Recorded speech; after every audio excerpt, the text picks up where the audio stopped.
সবার আগে হলো কি বাংলাদেশ। আমার দেশে যদি না থাকে, আমার দেশের যদি মানুষ দেশ মনে না করে, আমার দেশ শুনলে মানুষ যদি নাক ছিটকায়, আমি কি বঙ্গবন্ধু হইলে কি লাভ, আর শহীদ জিয়ার সৈনিক হইলে কি লাভ? কোনো লাভ নাই। সুতরাং এবি পার্টির বক্তব্য হচ্ছে আমাদের এই বাংলাদেশকে বদলাইতে হবে। এই বাংলাদেশকে দেশ আকারে, যেই দেশে একটা মানুষও না খেয়ে মরবে না, যে খেয়ে একটা মানুষ অসুস্থ হয়ে অচিকিৎসায় মারা যাবে না, যেই দেশে একটা মানুষও তার অর্থের অভাবে লেখাপড়া থেকে বঞ্চিত হবে না। পৃথিবীতে এমন অনেক দেশ আছে যে সমস্ত দেশের জেলখানায় একটা কয়েদিও নাই, একটা আসামিও নাই, আছে না? তার মানে কি সেই দেশে মানুষ কোনো অন্যায় করে না, চুরি করে না, ডাকাতি করে না? কেন করে না? কারণ তার কোনো অভাব নাই। তার যেটা দরকার রাষ্ট্র সেটা পূরণ করে। আপনার কিসের অভাব? আপনি চুরি করেন কেন? আপনি কাঁদেন কেন? আপনার চিকিৎসা নাই, হসপিটালে গেলে চিকিৎসা পাইতেছেন, তাইলে আর কষ্ট আছে? আপনার ছেলে চাইলে স্কুলে ভর্তি হতে পারে, বেতন লাগে না, আপনার কোনো কষ্ট থাকবে? থাকবে না।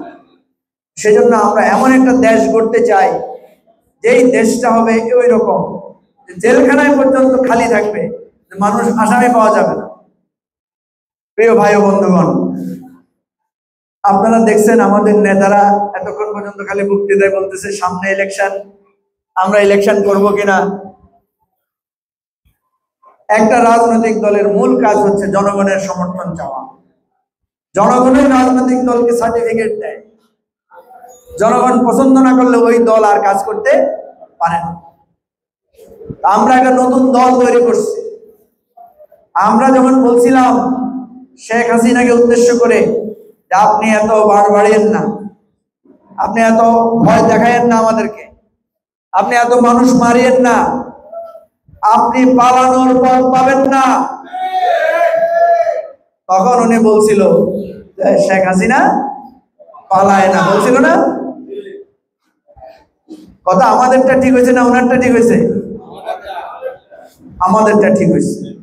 উনি আমাদেরকে মারছেন, উনি আমাদের অধিকার কেড়ে নিয়েছেন, উনি আমাদের ঘরে থাকতে দেন নাই, উনি আমাদেরকে জেলখানায় ঢুকাইছেন, উনি রাস্তায় গুলি করে আমার মায়ের বুক খালি করেছেন। ফলে আজকে বাংলাদেশ থেকে উনাকে পালিয়ে যেতে হয়েছে।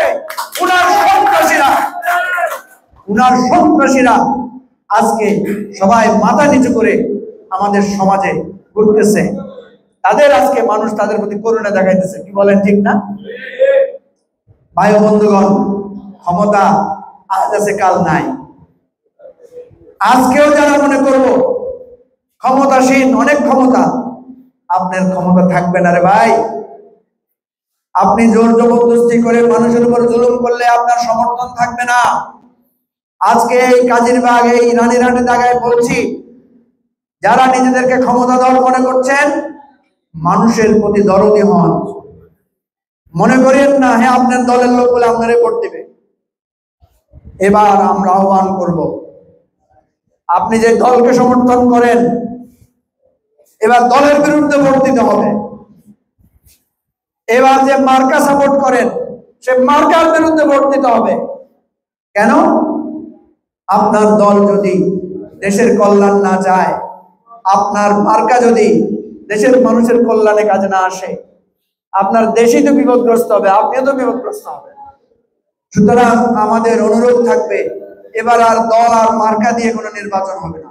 এবার নির্বাচন হবে সমস্যা সমাধানের রাজনীতি এবং আমাদের কল্যাণ রাষ্ট্র প্রতিষ্ঠার রাজনীতির জন্য আমরা যদি ইলেকশন করি, এবি পার্টি যদি এবার ভোটে দাঁড়ায়, আমাদের আহ্বান থাকবে সেটা, যে যে দল করেন করেন, কিন্তু ইলেকশনের সময় ভোট দিতে হবে কোথায়? সমস্যা সমাধানের রাজনীতিতে। ঠিক আছে? প্রার্থীরা আসলে জিজ্ঞাসবেন, যা বলেন প্রার্থীর করে জিজ্ঞাসবেন আমাদের কাজিরবাগের সমস্যা কি বলেন। যদি এমনি কইতে না পারে, তাহলে এমনি সমাধান করতে পারবো নি? পারতো না।